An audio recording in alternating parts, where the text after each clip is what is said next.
On any given day, thousands of missing persons cases are on file with law enforcement agencies across America. More than 600,000 individuals go missing in the United States every year. Tens of thousands of these cases become cold cases, where an individual remains missing for more than 12 months. Every year, American law enforcement recovers 4,400 unidentified bodies and about 1,000 remain cold cases. The criminal justice community works hard to resolve these cases and never forgets their human element. But the sheer volume of missing and unidentified persons cases has become one of the greatest challenges that agencies face. To respond to this, NIJ launched NamUs in 2007. NamUs was created as a clearinghouse for missing, unidentified, and unclaimed persons cases. The system can be used by law enforcement officers, medical examiners, coroners, and families. Users can securely inform, share, search, and hopefully come to resolution. NamUs also includes free forensic services, training, and technical assistance to support the criminal justice community working to resolve these cases. NIJ funds all of these services so they're available free of charge to a user. Since NIJ established NamUs in 2007, more than 45,000 cases have been reported to the system, and more than 16,000 have been resolved.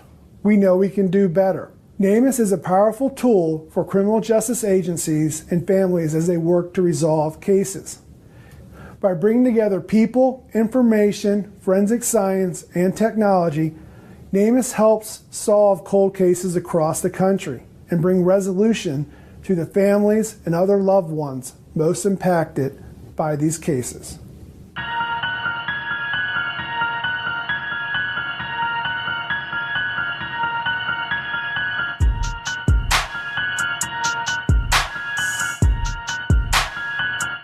The defendant's commission of these 4 murders over a 10-day period is one of the worst killing sprees in the history of this state.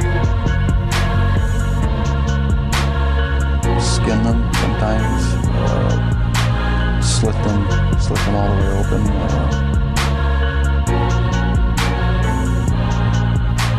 I'm here looking for the spirits of anybody that still remains. I have a device in my hand. If you would like to talk to it, please come forward. Tell me your story. Maybe I should have killed 400 or 500 people, then I would have felt better. Then when I felt like I really offered society something. You are listening to Serial Spirits, the podcast.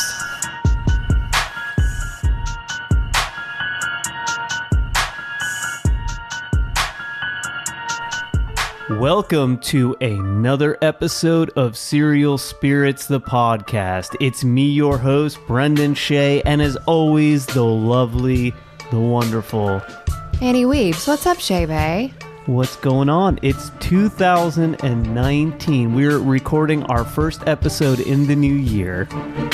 We know we had an episode drop 2 weeks ago, and, it was obviously after the new year, and it was a dandy of a story, wasn't it? It was very serious. It was very, not controversial, but it was a serious episode for both of us to do because, we wanted to give the respect and dignity to some of these victims, and we delved deep into it, and I think we covered a lot in that episode. Well, if you're talking about the Cropsey Staten Island Boogeyman show, then yeah, we absolutely did. We kind of deviated from our usual banter and took a little more serious turn because the sad, fucked up fact about this is that 4 of those 5 kids that we talked about have never been located.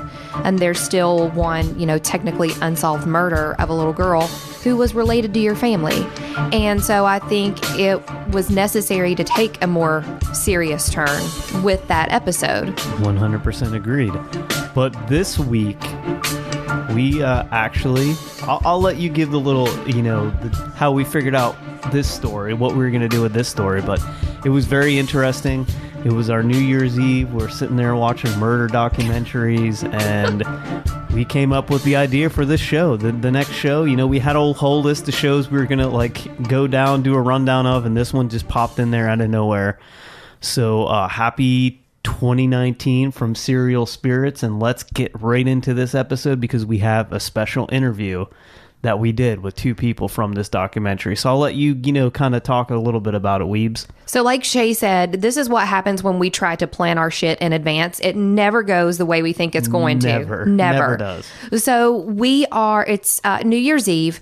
Shay and I are in our usual spot. We are propped up on the couch. I have a bottle of wine. He's got a 6-pack of PBR, and we're going to ring in the new year with true crime documentaries.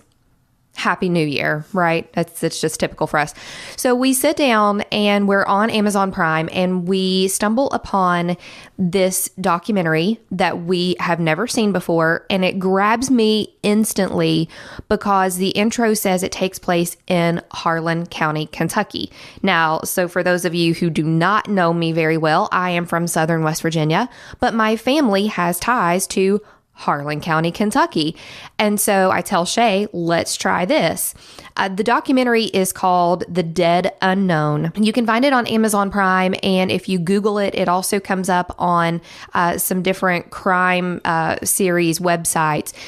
It's absolutely amazing. The entire series lasts just about the length of a movie. So if you guys have, an hour and a half to sit down and watch this, watch The Dead Unknown. It is a beautifully shot, independent documentary about a case that occurred in 1969 that they called the Mountain Jane Doe.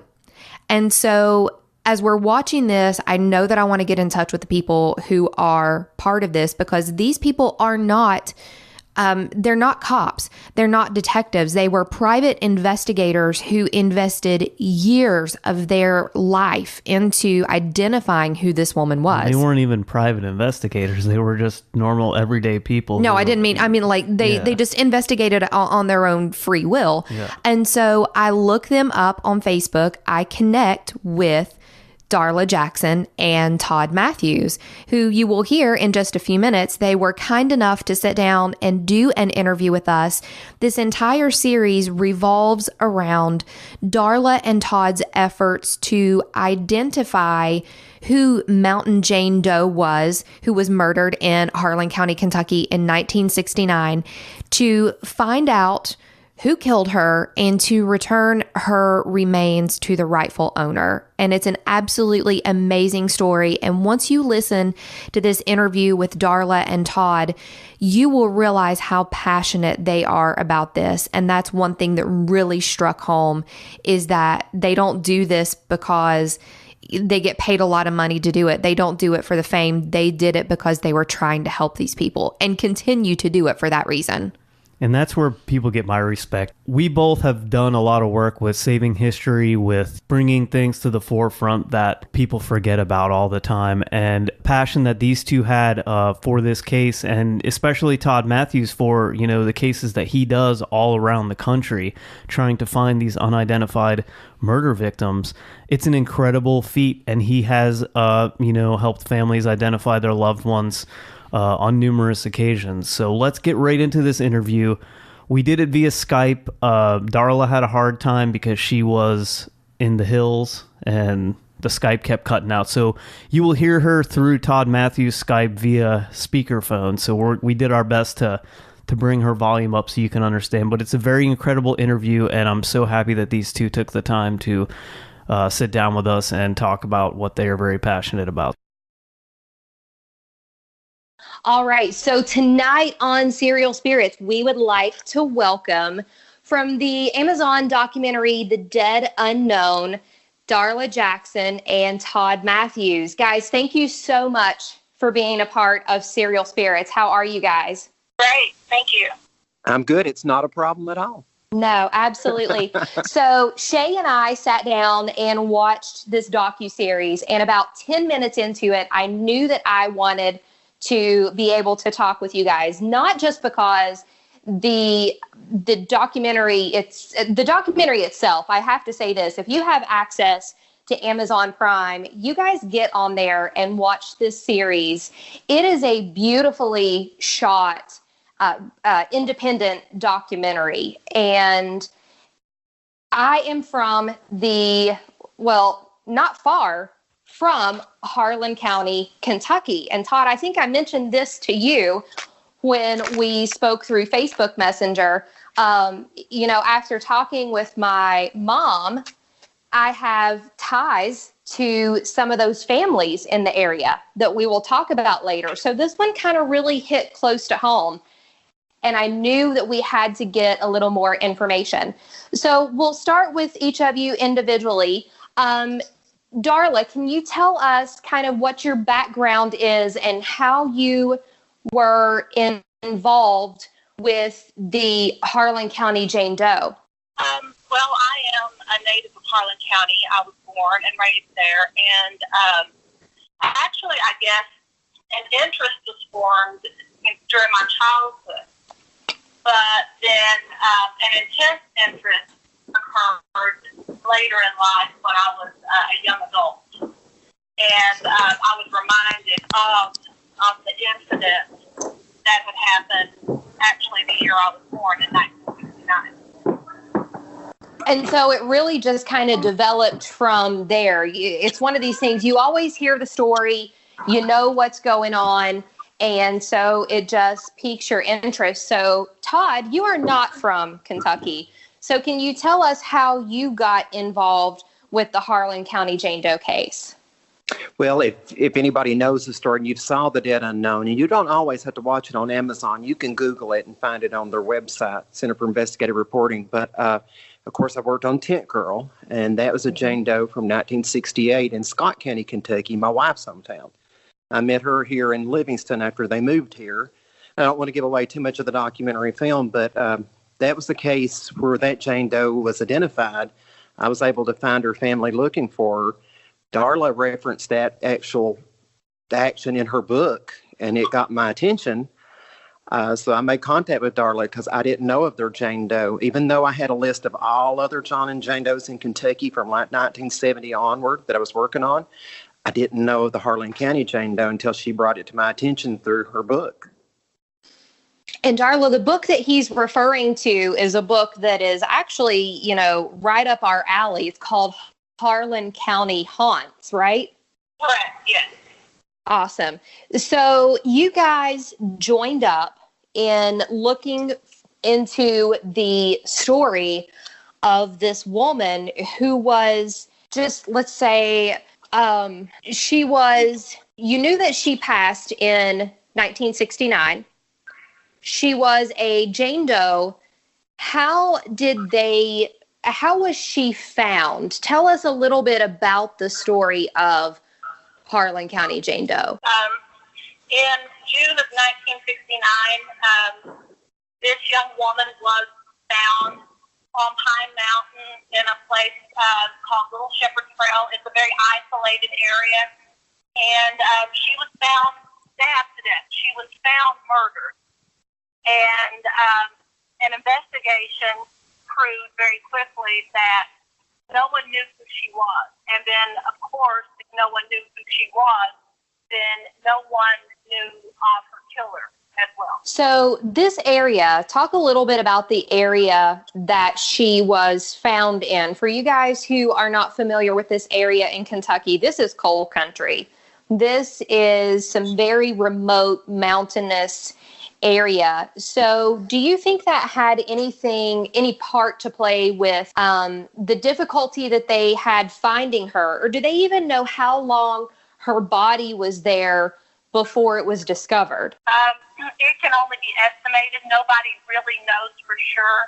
But at the time, it was determined that approximately 3 weeks, she had been there about 3 weeks, and weather and other factors can affect that pretty significantly. So I think safely between 2 and 4 weeks would be an estimate of how long she was there. And as far as the area, this area even today is very, very remote.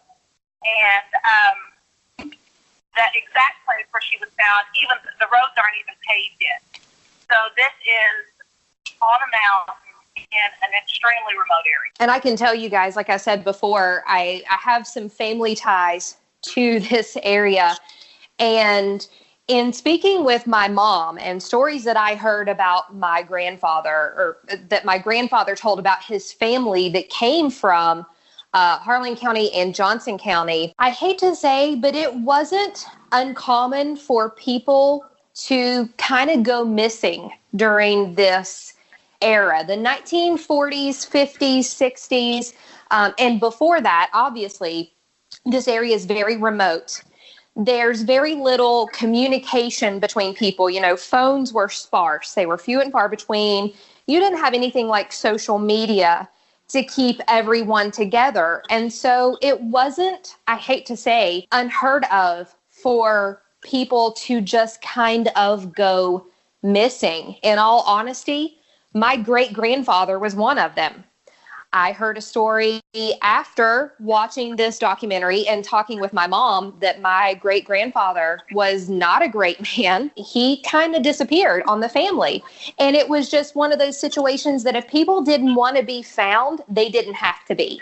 And they could disappear very easily. It wasn't investigated like it is today. And so it was just kind of never known what happened to some of these people. So if you're hearing this and you think, oh my God, how do people just disappear in that nature? Trust me, in this area and that time period, it was totally possible. They find this young woman's body in a very remote area in Kentucky. The man that found her body, did he know anything? Did he claim to know this woman, or was he just there kind of out of happenstance? It is said that this man knew nothing about it, that he was up on that mountain and he was picking wildflowers for his wife when he discovered the body. And, even with what we know now, it appears that this man had really had no idea that there was a body up there and that it was just an absolute random discovery.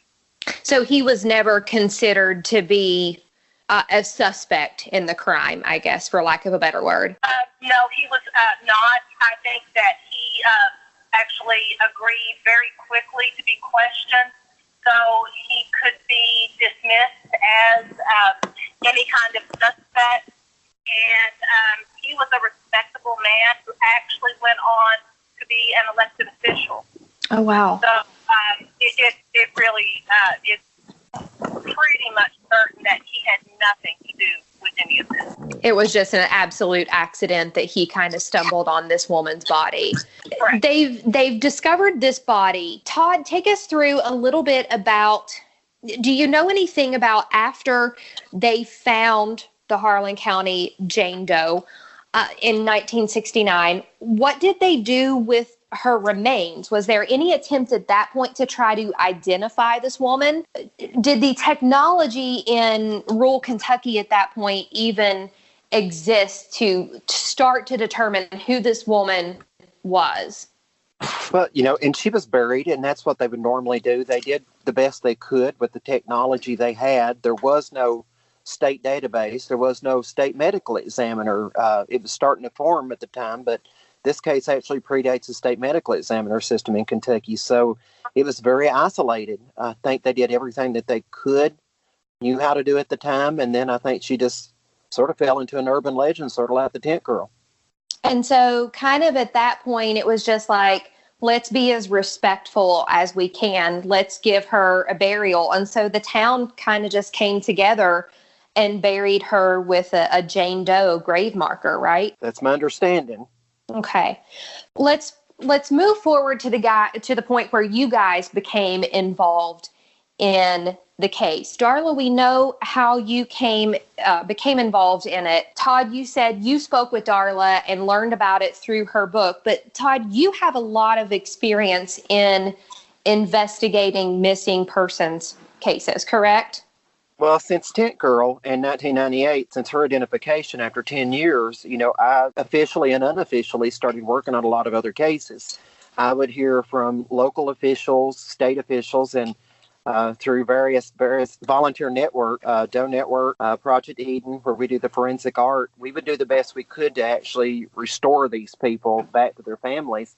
ultimately that got the attention of the Department of Justice around the time that I was interviewing Darla for my radio show. I was doing a radio show that I thought we need to share these conversations. Nobody would ever believe it. And Darla was one of them. Had the opportunity then to create the national database as a working group member. And now that's what I do. Besides what you saw in The Dead Unknown, a lot of these old cases still really get my personal attention, but the day-to-day is now with the Department of Justice. It amazes me that you do this for a living, because it's so, to me, compelling that you are out there every day just trying to help identify. And if you guys watch The Dead Unknown, they interview some other families of missing persons cases, and some of them were found, but some of them weren't found. And you realize, well, you don't realize, but you hear how absolutely devastating it is for these people to have no knowledge of what happened to their loved ones. And I've said this before, I think the absolute worst ending to someone's life would just to be having no knowledge of what happened to them. Death is hard, but a disappearance and not knowing what happened to your loved one, I can't imagine that situation. To me, that would just be absolutely devastating, and I don't know how you move forward after that. And Todd, you've had a lot of these conversations with these families. So when you came upon the case of Harlan County Jane Doe, what was the first part in identifying the remains that were still there from 1969? Well, you see, that was a longer process than people think. After everybody saw The Dead Unknown, and I'd been approached for television many times over the years, and this was just, we won an Emmy and 2 Peabodys for that documentary. And of course, Hollywood called immediately and said, let's do this for a series. What they didn't realize was that was filmed over a period of 2 years. And the entire story was about a period of 8 years for me, and even longer than that for Darla. She spent half a lifetime on it. Without each of those pieces of the puzzle, we couldn't have completed it. So to do this in a full series where we would take somebody from grave back to the family and do several episodes a year, it's just not possible to do that. I mean, it worked out really well. The documentary film people came in at just the right time to catch everything and collect everything together and interview people like Darla that started on that end, and we worked it on this end. It was just the right time, and it's just not something that we could replicate. It's just not something we could do for a full series with a guaranteed resolution at the end with a family member that's going to talk to you. Yeah, you never know what you're going to get. Hollywood doesn't understand real life, and I don't think it would be amazing if you guys could step in and help a new family every week. But it's just like you said, it's such a time-consuming process to Well, I mean, and to find quit out. the day job for that, I mean, ultimately, if I did a series like that, I couldn't maintain the job that I do now. So, Right. And I know it's a foolhardy quest to take something on and then it be canceled. I worked with 2 others. I worked with 2 scripted series. One was The Forgotten with Christian Slater. It's on ABC. Oh, and wow. I'll share the links with you so you can see that. That went 1 season nearly, and it was canceled. That Yeah. was with Jerry Bruckheimer. And I did another series with Dick Wolf, and we did a pilot, and it was never aired. They didn't pick it up. So, and we were sure. These are sure things. If I'd quit a job for those 2 projects, I'd be out of a job. So, and I want to do the thing that I know is going to help the most people. When I feel like TV finds the right formula and I can help the most people with it, I may do that. But I'll know it when I see it. It's amazing. It's amazing, it's funny that you say that. Yeah. It's amazing because the whole crime series is becoming very popular. And there's a podcast, I don't know if you've heard of it, it's called Up and Vanished. And basically that guy was a filmmaker, and he just wanted to investigate a cold case, and he actually put it in the forefront, got a resolution from it. So I think it's really cool, people like you that are stepping forward that just had this interest in finding this kind of stuff and are like, hey, I want to do my research, but I also want to help these families find their thing. And you do. You yield results, and that's incredible. Well, you had, Anybody? and the timing was perfect with this. When Right. Center for Investigative Reporting didn't intend to do Mountain Jane Doe, they wanted to follow us along on something really interesting. And the exhumation was coming up. Darla was in place. And so I felt like an executive producer. I thought, I've got this person. I know we're going to do that. I know when we're going to do it. I know she's articulate. She was going to be a perfect opposite. I had Tent Girl. She had Mountain Jane Doe. We had the perfect ensemble there to do that. It just presented itself now to do that 20 times for a series. And I hear from producers a dime a dozen, Yes, they are. to a week, maybe more. And I tell them the perils of, I love your idea, which is not a new idea. Until we find the right formula, I just don't see that we're going to be able to solve this case right before your very eyes. Well, That is that also, preaching to the choir. that's what also was great about watching the Dead Unknown, because you could see the passion with both you and Darla. You could see that this is honestly what you see it, you feel, and that's what struck me the most about watching Darla's interview was like, this woman she wants to find out who this woman is. She wants to get to the bottom of this, and that passion, that fire is what caught me. And she did the book, and and I knew the story of how she put her book together, and I wanted somebody else to see what really she did behind the scenes, because my behind the scenes has been shown so many times in so many stories and articles, but Darla's story, what she really did to contribute to this, nobody had really ever seen before. I knew it, where I'd interviewed her on my tiny little radio show, and I thought, you know what, it's time for people to see that a lot of people play into these. I get more credit than I deserve on a lot of these cases when maybe I was just a coordinator that helped, keep the circus moving. But there was a lot of people performing their jobs and their passion, just like Darla was. It's true. And Darla, you by profession you own a funeral home, right? That is correct. I have been owner or part owner in Mount Pleasant Funeral Home since 1989, so this will be my 30th year.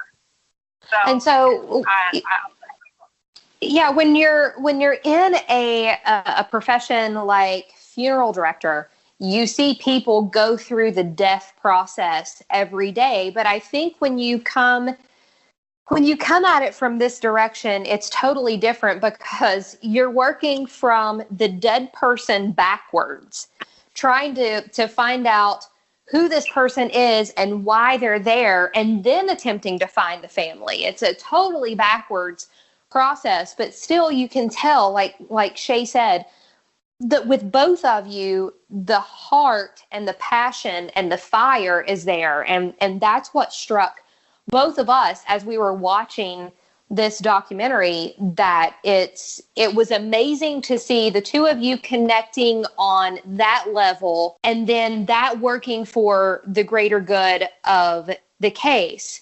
So you guys have identified this case. You think you have found where Harlan Jane Doe is buried, correct? Yes, we thought. So, right. So you guys go to this mountainside cemetery, and they start the exhumation process. So number one, when you're working in a Jane or John Doe case where there's no family to be identified, how do you get permission to exhume these bodies for further investigation? Well, in that case, the county coroner, secured a court order to do it. I've done it here in Overton County where I live. Usually it's just to get a court order for the purpose of identifying remains. It happens very frequent now. There was a day back in the Tent Girl, back just before Harlan County Jane Doe, 1998, you would have to have a compelling evidence to say, I want to exhume this body because I think it's this person, and I have a family here that agree with me. That's what we did with Tent Girl. So now to exhume somebody for the purpose of DNA, even though we thought we knew we might have a connection already, it didn't matter, because if we had DNA, we could put it into CODIS. So we weren't tapping a dry well. Right. And we learned things along the way, like you saw a scene where I was talking about a marker and how they could get misplaced. Yes. I already knew we dug up the wrong grave then, but I couldn't tell the production crew at that point. So I was trying to there are things that come up during the process. So I think we were trying to explain it even when the crew didn't know exactly what we were explaining. And Darla did the same thing. We did the best we could to give a reality without giving away things that we might have known. And you go back to a part of it has to do with the remoteness of this location. And I think as you're walking into the scene where they are attempting to exhume the body, Todd, you make reference to, I think there's also a 1966 unidentified male who might be buried in this area, correct? And that was something that Darla had mentioned to me. Now, there is a difference. Now, there are unidentified graves and the graves of the unknown. Mm-hmm. So they're two different things. So I'm not really sure if we've ever figured through that or not, if there are actually a John Doe or graves that weren't permanently marked. Like, we know that somebody was buried here, but we're not really sure. The marker's been moved. We don't really know who it is. It might not have been a John Doe. But then again, there could have been. And I've not talked to Darla about this in a long time, so I need to let her talk. So, Darla, when you're talking about these people who, and you know it better than any of us, the area of, the remote Kentucky area that you guys deal with, how easily would it be for some of these old graves, I hate to say it, but mismarked or misidentified when you're talking about the area and the way that these stones were marked when some of these people were buried there first? Well, first of all, as far as this region, very early on, before there were stone cutters and the granite markers, there were what we call field stones. So basically, a simple stone is put in place, and many graves in that particular cemetery are just simply field stones. And then you have people who were buried and no permanent marker set up, and funeral homes back then and still today make these little metal stakes with very basic information, and they are poked into the ground. And it is so easy for these markers to, a very heavy rain can pop these markers out of the ground. People caring, people mowing for the cemeteries, they can be pulled up from the ground, and very good intention put in the absolute wrong place. Yeah. And, that seems to be the case with this particular grave. There was no malintent, I do not believe. I think it was just an easily movable marker that was pulled out and popped into the wrong place by it. And I can tell you guys from my own experience, I have literally been in the woods behind my childhood home and found these old family cemeteries that have these graves that are marked with nothing more but a field stone. But you don't even realize they're there some of the times. And then some of these old, like you said, the little stake markers, and, the people who come in and do their best to care for these old cemeteries, but not really thinking about when they pull these markers up, that when they put them back, they could be totally in the wrong place. And this area and this time frame, that was absolutely not unheard of. You can go to a lot of cemeteries in this area. Shay, I took you to my family cemetery in Mingo County, West Virginia, correct? Yeah, that's why when you guys were in the documentary, when they kind of were giving the overview of the cemeteries, I was like, wow, Annie, that looks a lot like your family plot, because it's the same kind of thing, just on a mountainside. All my dead relatives buried on a mountain, and if you didn't have a permanent marker there, you would lose. And there were some of them. I have people in my family cemetery who literally the mountainsides have caved in. There were the little stake markers over the hill with nothing left. You have no idea where that grave was, and you have no idea how easy it would be to lose track of something like that until you see it with your own eyes. It's easy done. You know, my family's buried on a mountainside cemetery, more of a hillside cemetery, but it's just so easy. And I've had people that I know that said, hey, I know where some John and Jane Does are buried, and you go with them, and it's like, no, those are proper burials, historic burials. Those are properly marked. They're not John, and get them to understand, those are not John and Jane Does. I don't know who they are, but this is a proper historical burial. They just didn't have the technology. It's fieldstone. Just like Darla said earlier, it's a proper burial. They're not John and Jane Does. So without going too much into details of the documentary, the first exhumation process did not go as you guys had originally hoped. Let's flash forward to when how long was it from that first exhumation process until you actually found the remains of the Mountain Jane Doe? Was it not a year, Darla? It was, yes, it was approximately 1 year. So and how many exhumations? I think they dug up half of Harlan. There was probably several. Was there 4 or 5 different spots? Yes. And we didn't have an opportunity to go back to finish the film with that. That was just something that kind of had to be done. They did it on their own, and we knew about it later.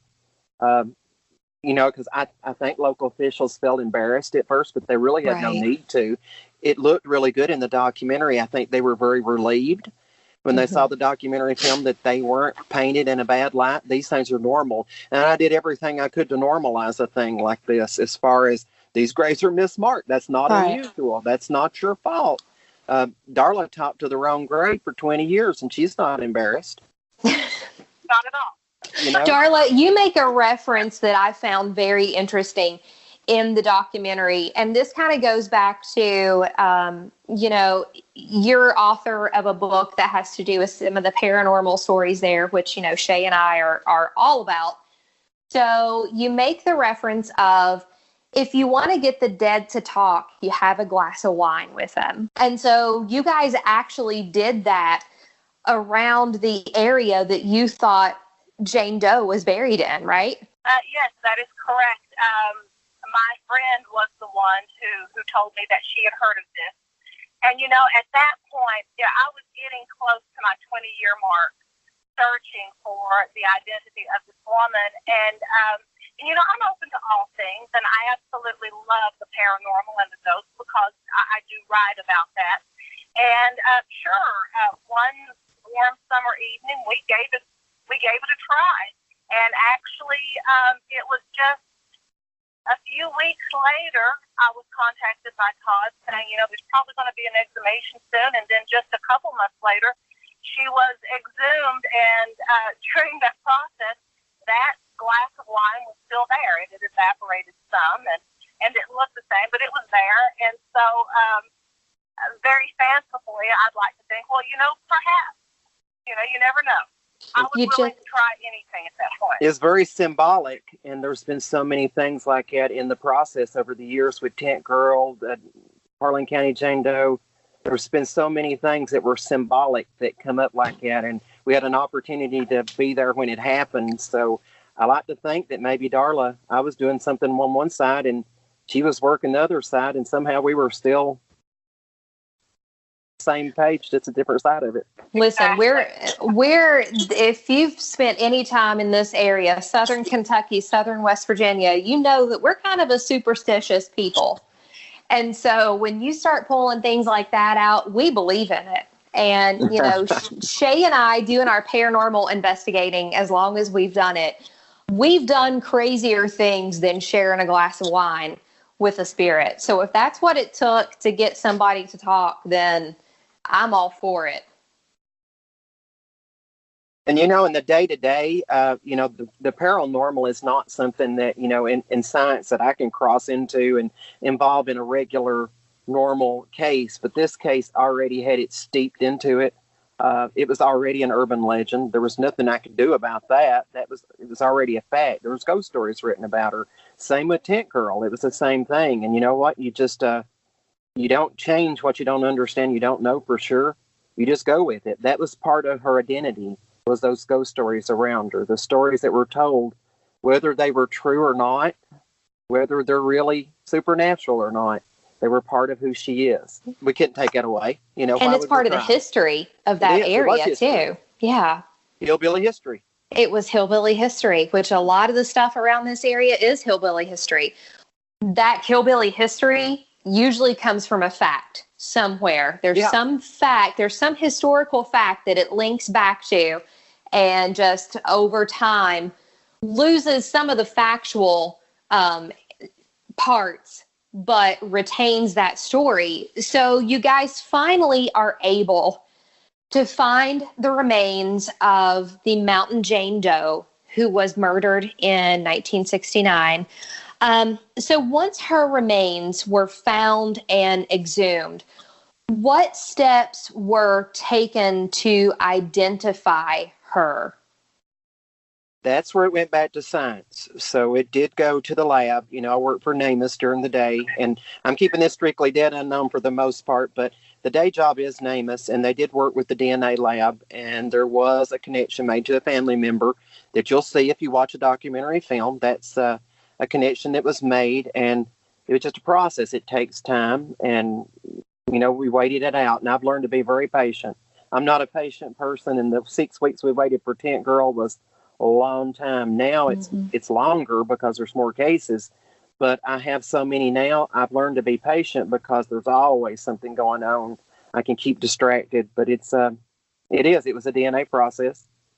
We had somebody that had come forward that thought that could be their mother, and we just had to prove yes or no. In the meantime, Darla got to meet that person, and that's also in the documentary film. Mm-hmm. And so when you guys were doing this, so the documentary was filmed in 2015. I think it was produced and aired in 2016. Did you guys ever meet any opposition from people in the area who would say, it's better to leave the dead alone. Let them lie. It's not necessary to find out who these people are. Just let the dead rest in peace. Or was everybody all for it and said, yeah, find out who she is? I'll let Darla go first. Okay, yeah, from the local standpoint, I met, as far as just the public, no, I met no opposition. Everyone that I've ever spoken to who remembers the case or who learns of the case later, they were absolutely all for it. No opposition there. Everyone was just very supportive and always said, as technology comes into play and advances, you need to do everything that you possibly can if you can to solve this. So no one saying let the dead lie or anything like that. Everyone said find out who this is. And by now it's accepted. By the time, this is early. One of the first cases that I worked on as an exhumation was around 2000, and it was a little shocking at the time. That's why you had to have compelling evidence. Like, I think this person is this person, and they're all on board. So, opening a grave was disturbing the dead. I think it became more accepted. When Tent Girl was identified, it did work. And then there was another and another.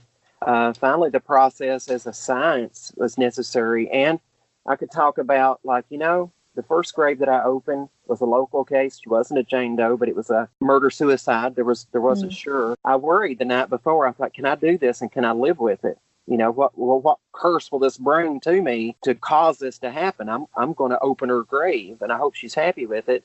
But I realized it was something that had to be done, and if it were me, I would hope that somebody would do the same for me. And she was put back. She was put back when science was taken care of, back in her resting place. We did what we had to do to correct the wrong. So, when I think you're talking about situations like this, and again, when you watch the series The Dead Unknown, you see family members of people who are missing, or the family members of people who were missing for years. And it turns out that investigators had the evidence right underneath their noses, but were never able to connect the stories together, or these missing persons files with these unidentified bodies, which I can't imagine some of these stories that I've heard that, their loved ones were missing for years. And as it turns out, their bodies were found, some of them in the same town or towns, that were close by, and they went for years and had no idea what happened to their loved ones. And I know if I had someone in my family who had gone missing, I would say exhume every grave that you thought would be possible until you find this person. Even if it meant digging up my own family members and it turned out not to be them, that's okay. It was more important back in the day to give somebody a proper burial. To be honest with you, sometimes the thought of, we'll never find who this person is. They gave up long ago on Mountain Jane Doe, thinking, but you know what? We did what we had to do. We gave her a proper burial, and somebody leaves flowers from time to time. They showed her respect. Yeah. And that was, and even in the documentary, you guys talk about her grave was decorated, and they took some of those, the decorations down and kind of put them into evidence. Did you ever find out who it was that was decorating her grave, or was it someone just showing respect for someone they didn't know? I think that Mountain Jane Doe was, I think because she belonged to no one, I think she sort of belonged to everyone. And I think that the people of Harlem felt responsible for her, even though in reality she wasn't theirs, and that they gave her back. But during the years, it was like, here is this young girl. We have to do something. And, during the 70s and 80s, there was not a lot to do but show your respect. Right. And you're talking about Southern culture here. Yeah, you're talking about Southern culture here, too, where, even during, and I hate to say it, even during current times, they abided by, The passage was more important than anything else because she had already left this world. And, they didn't have anything else they could do. There was no DNA at the time. Right. So what else could they do but send her bitter farewell off to heaven? Yeah, they could offer her nothing more than passage and respect at that point. They gave her what their family would have gave her had they known. That's exactly. The place of the family. And that's the best they could do at the time. So when her remains were exhumed, and then from the little bit that they knew from when her body was found in Knight's, cause of death was stabbing, correct? Yes. So they exhume her remains. What element do you think broke that case open? I think having the family member that had come forward, she had actually talked to a member of the staff at NamUs, so she knew. We had somebody in mind that we thought it could have been at the time. The family member, we were a little surprised because if you'll see in The Dead Unknown, you're going to see that family member directly interfacing with those remains. And that don't often happen. But I think she needed to see her mother die about it. She had the DNA. She knew it was her, and she wanted to see her remains. And we let her. I don't want to give away too much about the docuseries, and even if we talk about who the Harlan County Jane Doe was, I encourage you guys to watch this because it absolutely shows not the amount of time, because like you said, this took place over the course of a couple of years, but it shows some of the process very concisely.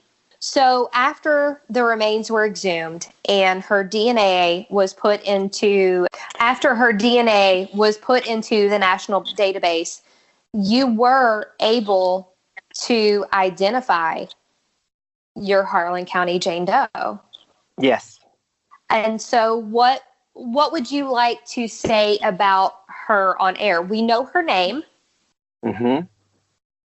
And her daughter came forward and said she thought this was her mother who went missing when she was a young child.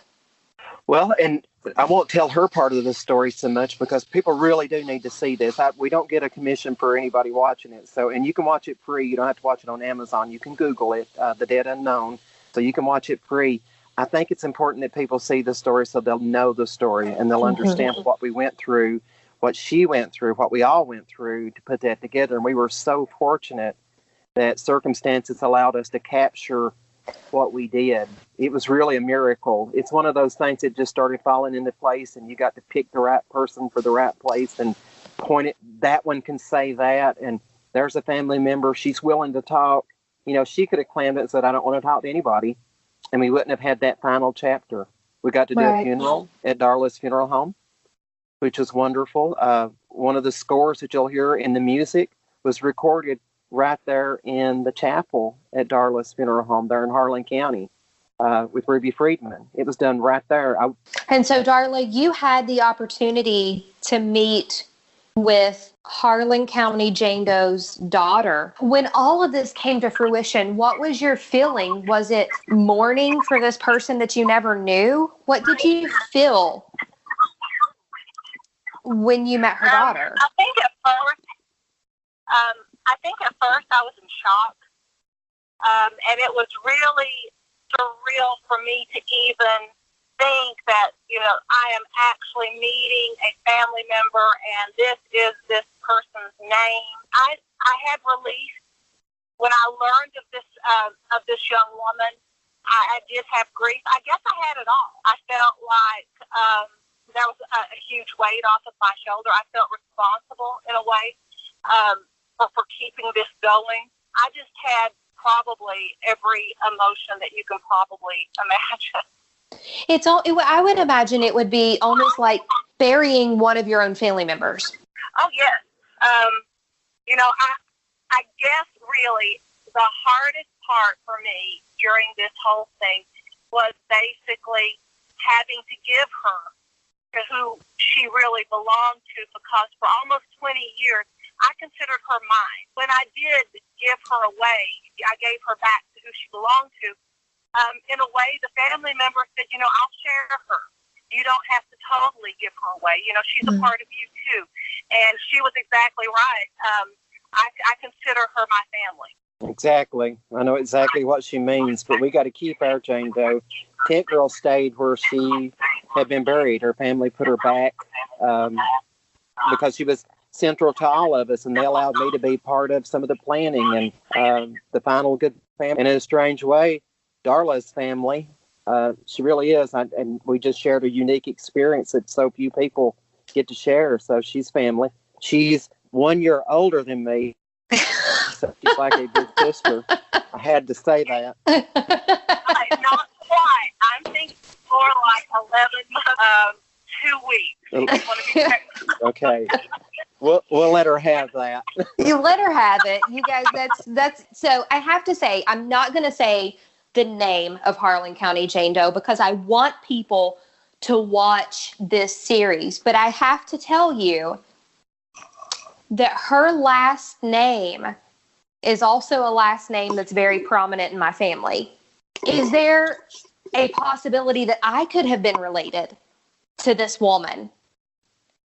And, you start thinking about things of that nature. And so when you're talking about the Name Us Project and all the other missing persons and CODIS and all this stuff that exists now with forensics in the United States, it makes me personally want to step out and be a part of all these programs that, you can do your DNA swab. And if there's a chance, 1 in a million, that you could be related to one of these people, that's still a chance. It's going to improve. It's going to change. It's going to get better. Right now, the genealogy DNA is hit or miss, because the databases it's not connected directly to CODIS unless John or Jane Doe is put in particularly. The best thing to do right now for John and Jane Doe's is to go through CODIS, because some have not been put in CODIS yet. Some have not been exhumed. For people like you that have a history that could be connected, definitely give your DNA sample to Ancestry. That's awesome idea. Yeah. Click on some of the adoption databases and the people that donate eggs, people that donate sperm. Honestly, it could create. There's just a lot of legal things that need to be smoothed out too right now. There's the dead, and then there's the people that have made lies and don't know. Right. Maybe they don't need to know some things, but technology is going to take us forward. So I think overall it's going to be positive, but the ramifications are there. There are going to be some things that are going to come up. There are, and it brings. I was watching the news the other day. I think it was on the Today Show about this woman who had submitted her the swab to Ancestry, her DNA swab, and found out, unbeknownst to her, that she was adopted. And both of her parents, who she thought were her biological parents, were actually not her parents. And this woman says, don't give them your DNA unless you are 100% ready to know the absolute truth behind your heritage. And as important as I think it is, I guess that's also a warning that you have to give people. You may find things that you didn't necessarily want to know. And that's like if somebody donated an egg and really, truly did not need to have a connection to that infant. They were giving it away to a family to raise. Right. That's going to bring up a whole new scenario that maybe they would have been better off if they had not, because they do have a family. Your family's not always a family of blood. It's a family of common connections. And I'm not even kidding when I say I feel like Darla's a relative. We shared something, an experience that so few people do. Right. I know exactly what she went through. And if DNA Ancestry says she's my sister, I'm going to say, no, she's not. She's too old. That's hilarious. So we're going to I got to wrap up in just the next couple of minutes. The last thing I want to know is, since the documentary has aired, has anyone come forward with any information regarding Jane Doe's disappearance or her murder? I think bits and pieces have went through the Kentucky State Police. I'm just not sure there was enough to actually really do anything with. And it's really not still too late. I think every time we do a show like this, somebody's going to hear, we might hear something. I'm sure Darla's heard a lot of local rumor that goes through, whether it's true or not. It's still an open case. And again, I think that's why, that's why I say when we do shows like this, if anyone has any tips, if you're unsure of what case we're referring to, please get online, watch the documentary, The Dead Unknown, listen to this case. If you have any tips or information, you can reach out to me. You can reach out to Shay, Todd, or Darla, and we can put you in the right direction to give these tips. You never know. It's never too late to reach out with any type of information like this. So we've got to wrap up. Todd, Darla, thank you so much for being part of Serial Spirits. It's been an absolute pleasure, and I hope we can talk more in the future about other cases. Welcome back. That was our exclusive interview with Todd Matthews and Darla Jackson of The Dead Unknown. And wow, what an incredible thing that these people do, right, Weebs? It's like I said in the intro, you realize when you talk to these people in real life how passionate that they are about what they do. And Todd has made this his life work, after working on Tent Girl and some of these other cases. And we're absolutely going to have Todd back on to talk about some other cases. He and I have talked since that interview, and the work that these people do with the Name Us project, it's just absolutely amazing. And it gives hope for everyone who's out there who ever lost a family member in that fashion. Incredible feat, and I'm so glad we will have Todd back on, and most definitely because he's a very interesting character. Weebs, you got anything else you'd like to say this week for Serial Spirits? No, thanks for tuning in. You guys stay tuned again in 2 weeks when we have another really devious episode coming up. It's going to get real sketch. It's going to get real sketch. Once again, thank you for listening to another episode of Serial Spirits, the podcast. We'll see you guys again in 2 weeks. Until then, stay creepy, kids. Thank you for listening to another episode of Serial Spirits, the podcast. Your hosts for today, as always, were Brendan Shea and Annie Weibel, a.k.a. The Weebs. Special guests, Todd Matthews and Darla Jackson of the docuseries The Dead Unknown. All music was composed by Brendan Shea and Annie Weibel for Serial Spirits, the podcast. You can follow us on Twitter at Serial Spirits and on Facebook at facebook.com/Serial Spirits. Always listen in every other Wednesday on www.paukradio.com.